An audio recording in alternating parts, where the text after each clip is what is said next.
شي رمضان أيا وقت يرنوغ dhiman yahay hadii Ilaahay idmo hadii Ilaahay nabad nagu gaarsiiyo ma waxa ku qorshaysan inaad ku fikirtid qorshahaaga kaliya uu yahay inaad guriga alaab ka bedeshid ina alaab nooc soo dhigtid ina maacuun badan keentid ina cunno badan soo adeegtid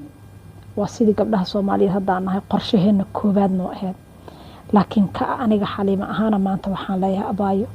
gabadha ila mideed qorshahaas oo kale ta sameyn jirtay maanta ka bedel qorshahaaga koobaad waxa ka dhigtaa sida bisha Ramadaan oo cibaadeysan lahayd ee Ilaahay gacmaha ugu taagan lahayd ee Ilaahay kuugu dambi dhaafi lahaa waxaan nahay bini aadan markasta qaldama waxaan nahay qaladaad badan sameeya